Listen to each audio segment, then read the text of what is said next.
Eh bien, bonjour à tous, bienvenue dans cette nouvelle vidéo Petit Plan Sympa, ça va être la troisième il me semble. Alors avant de passer à des choses un petit peu plus complexes, on va travailler un petit peu nos legato main gauche, c'est-à-dire les hammers et les pull-off, histoire de se renforcer un petit peu les doigts de la main gauche. Alors, on va travailler un petit peu ce genre d'exercice là, je vous fais une petite démonstration rapidement pour faire un petit peu ça.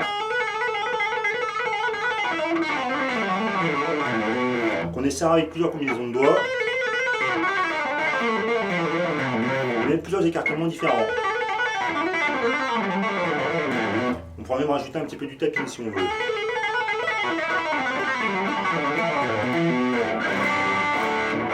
Voilà, ça va vous aider à faire un petit peu, donc à vous développer les doigts de la main gauche pour faire après des plans des plans assez sympathiques, on va dire. Alors, comment est-ce qu'on va commencer ça? Donc c'est vrai que c'est le genre d'exercice, c'est vraiment des exercices qui sont excellents. Je pense que même c'est ce qu'il y a de mieux pour pouvoir un petit peu développer votre technique, votre technique de liaison de main gauche, c'est-à-dire les hammers et les pull-off. Donc ce que vous allez faire, on va commencer par exemple à travailler ça juste sur l'accord de mi aigu.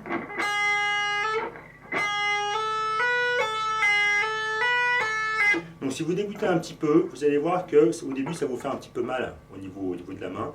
Il faut s'habituer, il faut y passer suffisamment de temps. Alors le premier exercice que je vous montre, par exemple là juste sur l'accord de mi aigu, je commence avec l'index à la case 4. Donc là, j'attaque une note, j'attaque juste une note, un coup aléatoire vers le bas. Un hammer avec le majeur à la case 5. Un hammer également avec le petit doigt à la case 7. Et vous allez voir que ces genres d'exos ça va aussi vous habituer à travailler avec votre petit doigt. Si vous n'avez pas l'habitude de le faire travailler, ça va mettre à rude épreuve. Et vous verrez après, vous aurez autant de facilité à jouer avec le petit doigt qu'avec les autres. Donc on démarre. Hammer, hammer. Pour le pull-off, n'oubliez pas, on va tirer légèrement la corde. Pareil avec le majeur, et on recommence. Hammer, hammer, pull-off, pull-off. Pour ceux qui n'ont pas trop l'habitude de ça, le principe du pull-off, en fait, rappelez-vous, c'est comme si vous jouiez une note. On peut jouer une note avec le pouce comme ça. Donc vous mettez le pouce sur votre corde et vous tirez légèrement la corde en fait lorsqu'on joue comme ceci. On joue simplement la corde avec le pouce. On peut faire ça exactement avec un doigt de la main gauche. Si je le fais avec l'index, c'est pareil. C'est le même mouvement, vous voyez, je tire légèrement vers le bas, je le fais avec le pouce, avec le petit doigt. Voilà, le principe du pull-off, c'est ça en fait. Il ne faut pas tirer comme une brute. C'est simplement l'action de tirer un petit peu légèrement vers le bas la corde. C'est ça ce qu'on appelle le pull-off. Avec l'annulaire, le majeur et l'index. Donc une fois que vous avez ça, donc là ce sont des pull-offs sur la corde à vide bien sûr. Après vous allez vous habituer à le faire avec, par exemple là je suis sur la case 7 avec le petit doigt. J'ai l'index qui est en place, je tire la corde, et en fait, c'est l'index qui reçoit le pull-off, si je puis dire. Avec le troisième doigt, avec le majeur. Donc une fois, pardon, j'ai fait tourner mon médiator, même s'il n'est pas très utile, je vais le ramasser quand même.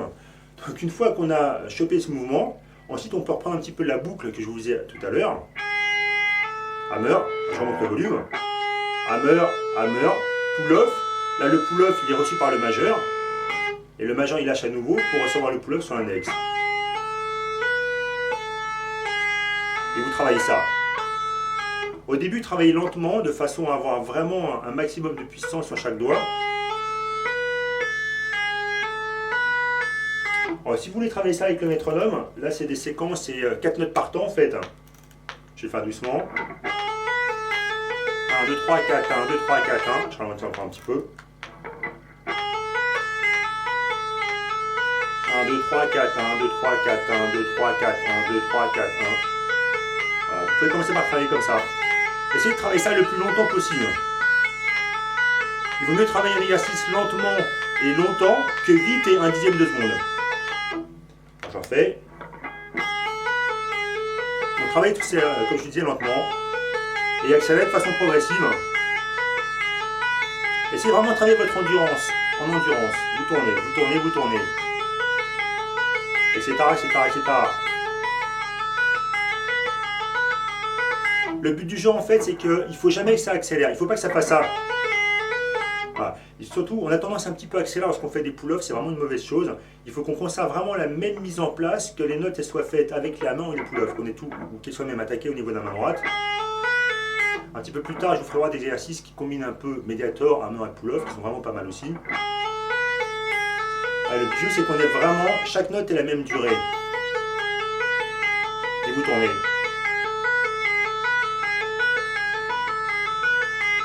etc. Jusqu'à gagner petit à petit, semaine après semaine, de la vitesse. Alors ça prend du temps, hein. Allez pas croire que vous allez faire ça dès votre première séance d'exercice, ça serait vraiment vous leurrer, c'est strictement impossible. Moi je sais, j'ai mis du temps pour pouvoir développer ça, hein. Donc ça se compte en semaines, en mois, voire même en années. Donc si au bout d'un mois vous ne réussissez pas encore à le faire super vite, vous ne vous découragez pas, j'ai mis beaucoup de temps. Et vous tournez. Vous tournez. Le but c'est vraiment travailler l'endurance. Etc. Vous tournez. Parce qu'au bout d'un moment, ça vous fait mal, vous faites une petite pause, quelques secondes, et vous reprenez. Et vous travaillez ça 2 heures par jour. Une demi-heure, ça serait déjà pas mal. Donc alors, une fois que vous avez bien acquis cette séquence-là, donc là, on a fait travailler les doigts index, majeur, auriculaire. Donc les doigts 1, 2, 4, ça va être plus facile. Vous allez vous décaler sur le manche, histoire de rester un petit peu sur une mélodie cohérente par rapport à une gamme. Vous allez faire comme ça maintenant, ensuite. Ouais. Pardon. N'hésitez pas même à commencer par travailler cette séquence-là. C'est vrai qu'on a tendance à avoir un petit peu... Excusez-moi, j'ai la voix qui s'en roule. C'est un petit peu plus difficile de faire la séquence avec les doigts 1, 3, 4 qu'avec les doigts 1, 2, 4. Donc à la limite, si vous êtes un petit peu warrior, si vous en voulez, n'hésitez pas à commencer par faire les doigts 1, 3 et 4. Là, c'est un petit peu plus dur. Mais de toute façon, vous tournez et vous tournez. Vraiment, c'est vraiment des exercices qui vont vous développer une super main gauche. Et vous tournez. Rappelez-vous que vous devez avoir à chaque fois les notes, toutes les notes doivent avoir la même durée, c'est super important. Et le but du jeu, c'est vraiment d'avoir la même puissance, les notes doivent ressortir avec la même intensité sonore, que ce soit qu'elles soient jouées en avant ou qu'elles soient jouées en pull-off.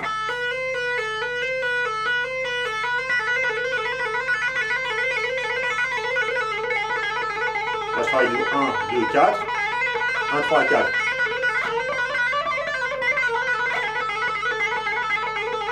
Après, vous verrez que lorsque vous jouez des positions qu'on verra un petit peu plus tard, à des positions à 3 notes par corde, elles sont déjà sur mon site, si vous voulez, de toute façon, ça vous sera utile aussi de travailler ce type d'écartement. Un petit peu plus difficile à faire. Alors, index à la case 3, majeur à la case 5 et le petit doigt à la case 7. Alors, pour tous ces exercices-là, je ne vous l'ai pas dit, un truc super important, il faut vraiment avoir une très bonne assise au niveau du pouce derrière le manche. Vous aurez beaucoup plus de mal à faire ça avec le pouce. C'est vrai que le fait d'avoir le pouce au-dessus du manche, ça va être vraiment bien pour tout ce qui est, plan blues, pour tout ce qui est bend. Et c'est vrai que pour tout ce qui est plan en gamme, les plans à la Steve Vai, Satriani, etc., c'est vraiment pas mal d'avoir le pouce derrière. Donc n'oubliez pas d'avoir une bonne assise comme ça vous permet d'être plus à l'aise, d'avoir plus facilement l'écart. Ouais. Cet écart-là qui n'est pas spécialement évident à faire, vous l'aurez vraiment beaucoup plus facilement si vous avez une bonne assise derrière, comme ça. Vous voyez, j'en mets, de façon après à étaler sur toutes les cordes.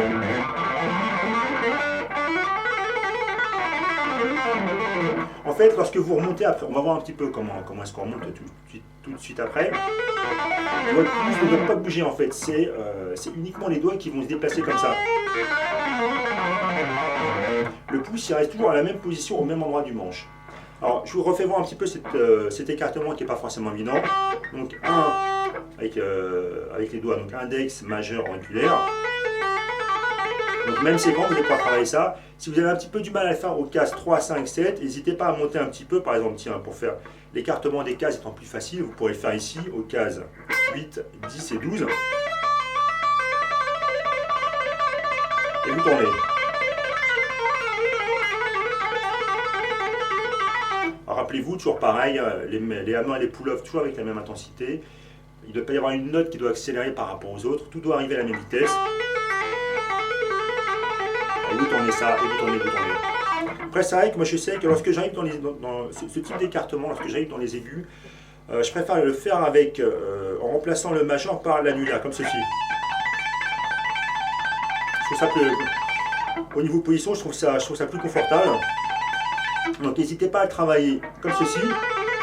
Et après c'est vraiment une question de choix personnel. Si vous préférez faire ça avec le majeur, grand bien vous fasse, pas de problème. Ou alors comme ça. N'hésitez pas à travailler les deux. Et je veux dire après la façon qui vous correspond le plus, même à la limite ici. Travaillez cette position-là, travaillez-le comme ceci, pour ensuite conserver la façon qui vous plaît le plus, que ce soit dans les graves ou dans les aigus. Bref, alors ensuite, comment je fais, alors, histoire de développer un petit peu ça sur toutes les cordes, comment je faisais? Alors, lorsque je fais ça, en fait, je viens récupérer à chaque fois la corde du haut. Alors c'est toujours le même écartement que je fais, c'est vraiment un exercice. Ce que je fais, je récupère la corde au-dessus avec un hammer avec le petit doigt. Donc là j'ai mes 1, 2, 3, 4, 5, j'ai 5 notes par corde. Enfin, je commence par faire 5 notes sur ma corde mi-aiguë. Ensuite, comme vous voyez, je récupère avec le petit doigt ma corde Si à la cassette. Alors un truc qui est important, il faut suffisamment arrondir le petit doigt lorsque vous montez une corde pour pas que ce qui se passe, si jamais vous faites ça avec un barré, voyez ce qui se passe. Il ne faut pas que vous plaquiez le petit doigt lorsque vous changez de corde. Parce que si jamais vous plaquez, en fait vous allez faire à la fois un hammer sur votre corde Si et sur votre corde mi aiguë. Ce qui fait qu'au niveau du son, ça va un petit peu brouiller votre son, ce ne sera pas génial. Donc n'hésitez pas à bien arrondir le doigt de façon à ce que lorsque vous faites le hammer sur la corde Si, en fait, avec le reste du doigt, vous étouffiez la corde mi aiguë, de façon à ce que vous ayez plus que votre corde Si qui soit en vibration. Ensuite, toujours le même principe, hein, pull-off, hammer, pull-off, pull-off. En fait, à chaque fois, après, je fais 7 notes. Donc je commence avec 5 notes sur la corde Mi. 1, 2, 3, 4, 5. 1, 2, 3, 4, 5, 6, 7. 1, 2, 3, 4, 5, 6, 7, 1, 2, 3, 4, 5, 6, 7, 1, 4, 5, 6, 7, 1, 2, 3, 4, 5, 6, 7. Vous pouvez faire un petit peu ce que vous voulez.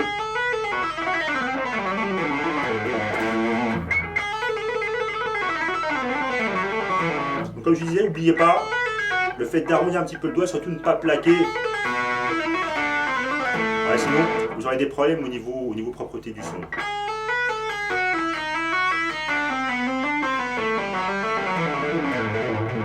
N'hésitez pas à travailler ça sur les cordes graves de façon à aussi bien maîtriser dans les cordes aiguës que sur les cordes graves. Tournez. Voilà, je m'amuse un petit peu à bloquer avec la main droite. Simplement on a reposé au niveau du chevalet avec la paume. C'est un truc qu'utilisait parfois Van Halen, ça sonne assez sympathique. Voilà, donc avec, comme je vous disais, avec les combinaisons de doigts 1, 2, 4, etc. Après la même chose, toujours le même principe. Et après notre fameux écart.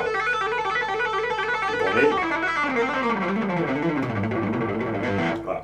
Lorsque vous aurez travaillé ça suffisamment, vous verrez que vous serez développé une main droite qui sera, une main gauche, je veux dire, qui sera vraiment infernale. Alors après, ce que je fais au niveau du tapping, alors une fois que vous avez votre main gauche qui est suffisamment souple, suffisamment développée, après rajouter une note en tapping, c'est vraiment pas un problème.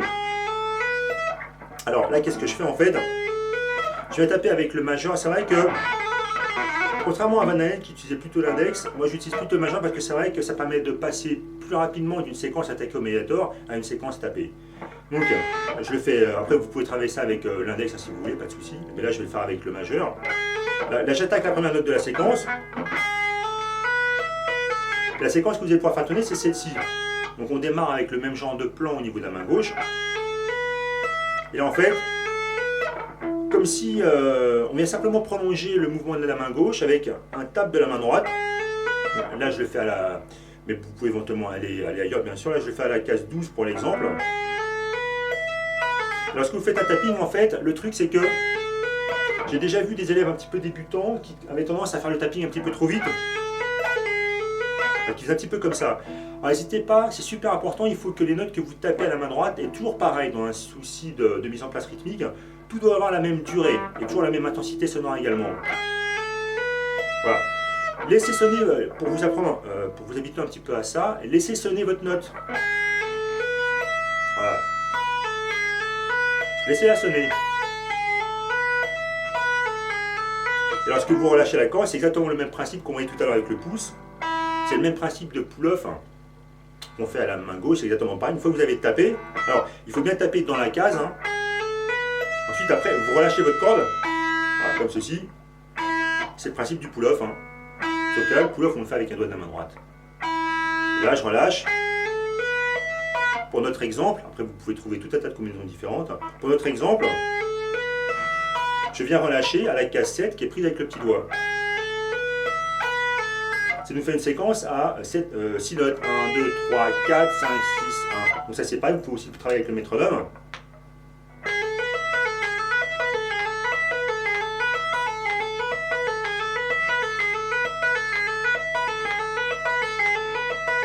Là je place sur le temps la note qui joue avec l'index. 1, 2, 3, 4, 5, 6, 1.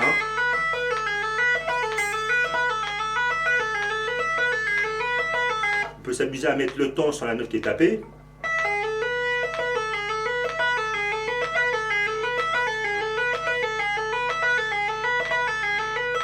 Placez ça comme vous voulez par rapport au temps, du moment où vous êtes bien régulier au niveau du débit des notes et que chaque note ressorte, comme je le répète, avec la même intensité sonore. Vous verrez une fois que vous aurez bien développé cet exercice-là. Alors je vous rappelle, prenez vraiment votre temps, c'est vraiment, si vous débutez au niveau de la main gauche, c'est vraiment long à acquérir, soyez pas trop pressé, ne vous découragez pas. Rappelez-vous, j'ai mis très longtemps à pouvoir choper ça, donc bon, je sais, je suis pas doué, mais bon, peut-être que, bref, toujours est-il que ça prend du temps. Donc on rajoute la note avec le majeur, vous tournez ça, jusqu'à gagner en vitesse petit à petit.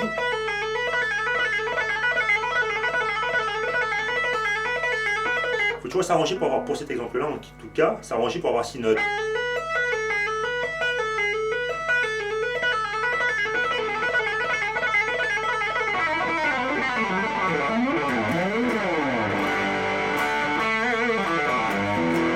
Alors comment je fais un petit peu donc la petite montée après, alors c'est le même principe. Voilà, que je décompose histoire de pouvoir vous l'expliquer. Ok.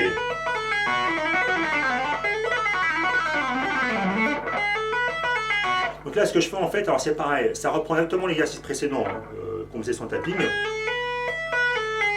Là j'attaque comme je vous l'expliquais, je remonte avec le petit doigt. Et là, au lieu de descendre tout de suite, je refais mon tape à la case 12.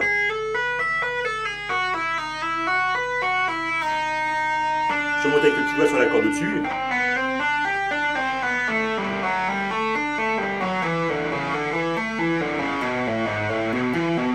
Je refais.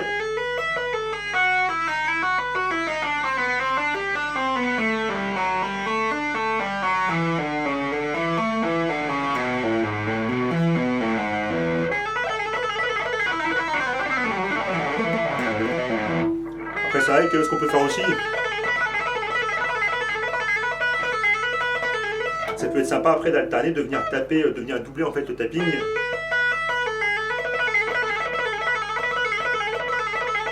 Et la limite glisser.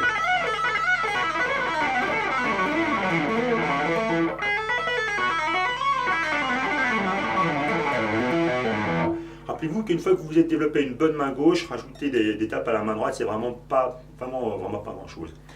Voilà, donc ça va vous maintenir un petit peu au chaud, vous allez voir. Il fait très chaud cet été, mais au moins il faut pas que ça nous empêche de bosser quand même. Bref, donc je vous dis à une prochaine vidéo, et comme d'habitude, bossez bien, bye bye.